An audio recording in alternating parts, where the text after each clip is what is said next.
बिस्मिल्लाहिर्रहमानिर्रहीम। अस्सलामुअलैकुम। Saudi Urdu news channel में आप सबको खुश आमदीद कहा जाता है।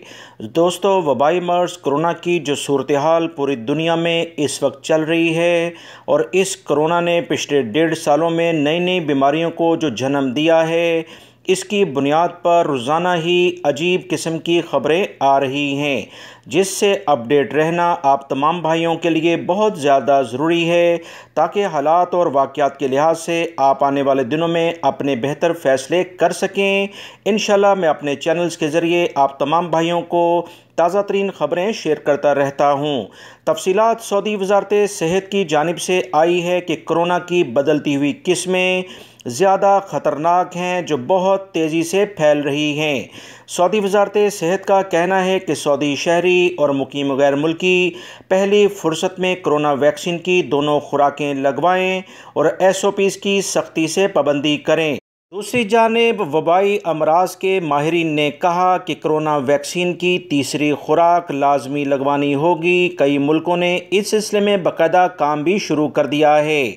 सऊदी अरब के अहम डॉक्टर अली अल शहरी ने कहा कि सऊदी अरब में कोरोना वायरस की नई किस्म डेल्टा का कोई केस अल्हम्दुलिल्लाह रिकॉर्ड पर नहीं आया, मगर फिर भी हमें एहतियाती तदाबीर इख्तियार करनी होगी। उन्होंने अहम सऊदी अरब के ज़राए अबलाग से गुफ्तगू करते हुए कहा कि डेल्टा वायरस पूरी दुनिया में फैल जाएगा। सऊदी अरब दुनिया से अलग थलग मुल्क नहीं है, पूरी दुनिया इससे मुतासिर नज़र आ रही है।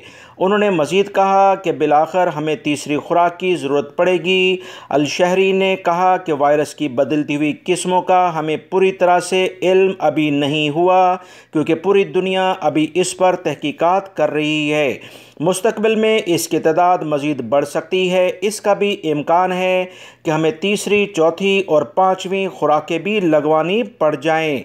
अल शहरी ने कहा कि तिब्बी जाज़ों से ये बात साबित हो चुकी है कि बड़ी उम्र के अफराद, ख़तरनाक बीमारियों में मुब्तला अफराद और कैंसर के मरीज़ों को तीसरी खुराक लाजमन लगवानी होगी।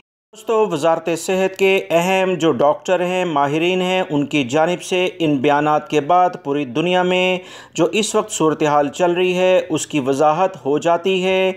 इंटरनेशनल फ़्लाइट्स के बारे में सऊदी हुकूमत वज़ारत सेहत के जो भी इक़दामात हैं उन्हें मद्देनज़र रखते हुए, यानी सामने रखते हुए, इंटरनेशनल फ़्लाइट्स के बारे में ही कोई लाएअमल इख्तियार कर सकती है। आने वाले दिनों में इंटरनेशनल फ़्लाइट्स ताख़ीर का शिकार होंगी या कि नहीं, ये तो वक्त ही बताएगा।